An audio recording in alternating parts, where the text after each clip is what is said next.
Hi everyone, in today's video I'm showing you a tone-on-tone makeup look.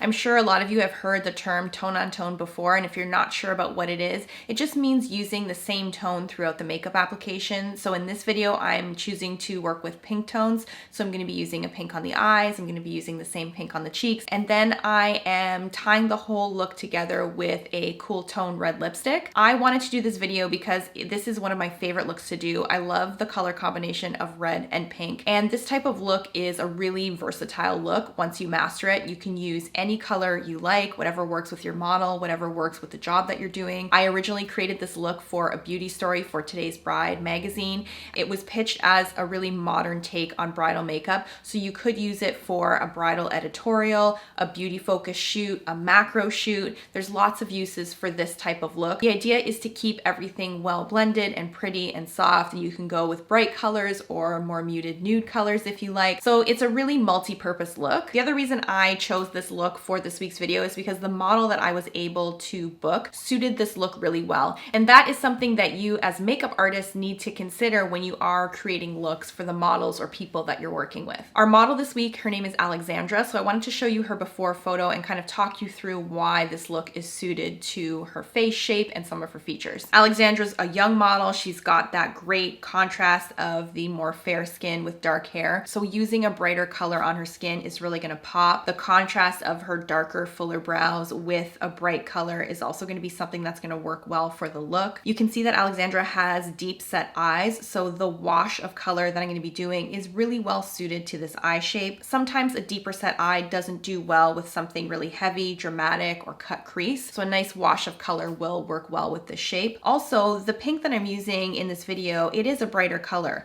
Because she has deeper set eyes, once I apply the shadow and we have her on camera and she's looking at the camera, we do lose some of that eyelid, so we lose some of the color, which in this case works well because you lose a little bit of that impact, and it will just look like a really soft halo of color around her eye, which works well with the whole feeling of the look that I'm trying to create. If we look at Alexandra's lips, we can see that they are symmetrical, they're well proportioned, so she is a good candidate for a red lip. I know I don't have to do anything corrective, I don't need to even out the shape, which can be tricky when you're working with a red lip on set. So I know that I'll be able to execute this red lip with minimal problems. Alexandra's skin was pretty dry, so I'm using Embryolisse for her skin prep. I'm getting the moisturizer on the skin with this synthetic brush. Then I'm going to go in with my fingers and work the product in to make sure her skin is well hydrated and all of the product is absorbed. As usual with my foundation application, I'm using the foundation to create dimension on the skin, so you'll be able to see this in more detail a little bit later on in this video.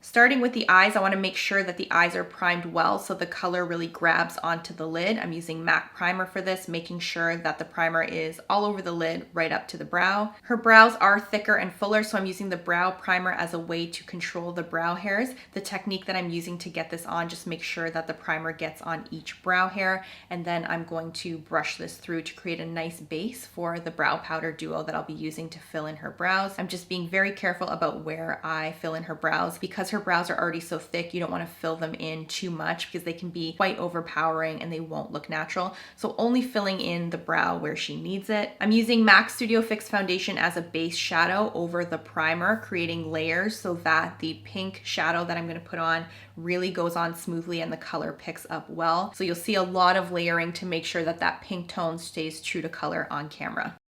I'm starting with a light pink. It's MAC Blush in Lovecloud. So this is the first layer of pink that's going to go on the eyelid. I like to start with something lighter and then I will build the color up. If you're using a bright color and it's your first time trying this or you want to experiment with this look, start with a softer color first and then build up the intensity as you get more comfortable with how it's going to look on the skin. And because it is a brighter color, I'm just trying to apply the eyeshadow or blush in this case in a more controlled manner so pink shadow doesn't get all over her face. Even though though this eyeshadow look is really simple, I do want to add some interest. I want to make sure that the color looks true on camera. Sometimes we can lose color once it's photographed under brighter lights. So I'm layering on a deeper shadow. It's a mineralized blush. I'm enhancing the color. I'm applying it closer to the lash line, not all over the lid. And I'm using a mineralized blush because it has a reflective finish. It's going to pick up the light and add some more interest to this really simple eyeshadow look. And it's going to make that pink color pop on camera. I'm going in with a highlighter under the brow bone, and then I'm going to use the brush with a little bit of highlighter on it as a way to sort of make sure the two pink colors that I used are blended together, and I don't mind having that highlighted finish on the lid as well. Removing any fallout with some Bioderma micellar water and a cotton pad so it looks like she doesn't have pink eye. And then I'm going to move on to the rest of the foundation application. This is a way to save time. I always do eyes before the rest of the face because I don't want to get stuck trying to correct foundation that has shadow fallout on it. You can see here I'm using the lighter shade of Face Atelier just down the center of the face, and then I go in with something darker around the perimeter of the face and I create that dimension. I'm using the tiniest amount of Face Atelier foundation for this. She doesn't need a lot. We just need to take down a little bit of redness down the center of her face and add some dimension to the makeup application.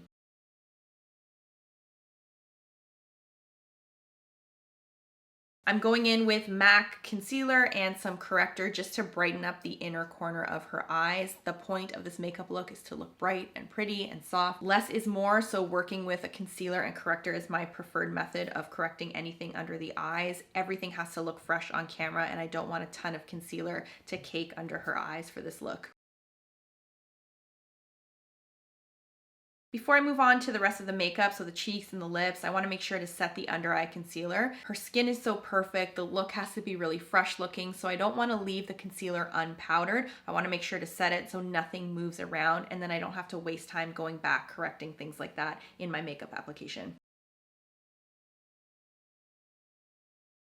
Achieving this tone-on-tone makeup look means that on camera or in person, the blush and eyeshadow and lip color really need to show up and they need to appear to be the same tone. For me, a trick that works is to layer cream products and powder products, and that gives me longevity on set, and it also makes sure that the colors show up true on camera. So I'm going in with some cream blush, the tiniest amount of highlighter mixed in, and I'm starting to layer this pink tone on her cheeks. Setting her foundation with Laura Mercier translucent powder. I'm being careful to not use too much powder in the cheek area because I'm going to layer a powder blush and a powder highlighter over top, and then just using the regular amount of setting powder that I normally would on the rest of the face to set the foundation. It's important for this look that the cheeks do stand out, so I really want to make sure her cheekbones pop, so I'm going in with a sculpting powder and just giving them more shape before I layer the powder blush on top.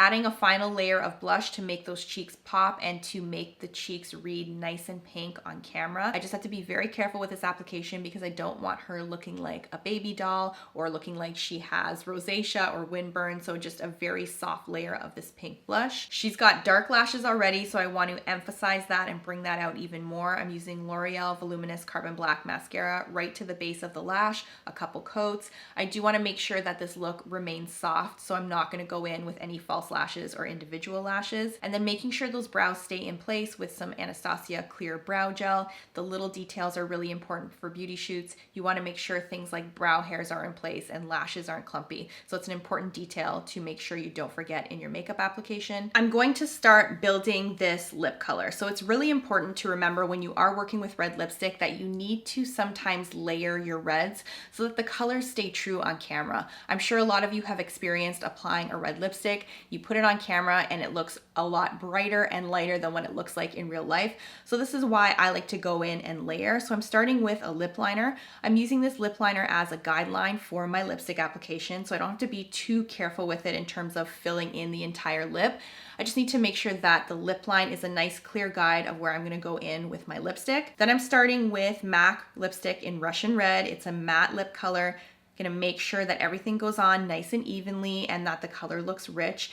And of course, I wanna make sure to stay inside the guidelines that I created with the lip liner. For those of you that struggle with applying lipstick, really make sure you pay attention to the type of lip brush that you're using. Synthetic fiber is best, and make sure the fibers are nice and smooth on the brush. A fuzzy lip brush is gonna make it very hard for you to execute that perfect red lip. So you need to find something that allows you to get nice, smooth lines and an even application with your lipstick. Now I'm going in with MAC lipstick in Smoking Red. This is much deeper than Russian Red, and I'm using this on the outer corner and upper part of her lip to add dimension and to make sure that the color is layered so it shows up nice and deep red on camera.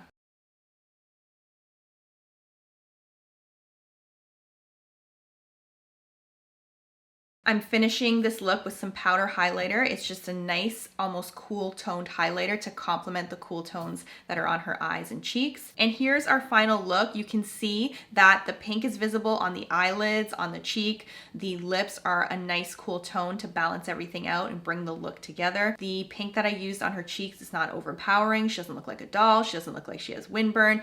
And it's the same tone as what's on her eyes. So everything looks really harmonious in this look. Her skin is nice and fresh. We haven't aged her in any way. Let me show you this look from Today's Bride magazine. So you can see, looks very similar, very soft. This model that I worked with in Today's Bride magazine also had deeper set eyes, so it was the perfect look for her as well. The only thing that I did differently in Today's Bride magazine is the undertone of red lipstick that I used. You can see on the left, the tone is actually warmer than what I used for our model for today's video. I chose a warmer red on purpose because it's a complementary color to the cool blue of the background and looks really beautiful together in an image. So that's why I made that choice on the left. On the right, just went with a cool toned red lipstick. Works well with the overall look, works with the cool tones of the eyeshadow. So that red lipstick suited the look for today's video a little bit more. I hope you enjoyed this tone on tone makeup application and everything kind of made sense as to why it's called tone on tone and how you can really get those colors to pop on camera. Layering is the key. If you're doing beauty shoots, you really want to create that dimension with highlighter and sculpting and adding a nice finish to the skin. So play around with this look, practice it, make it your own, try it with different colors, try it with the pink and red.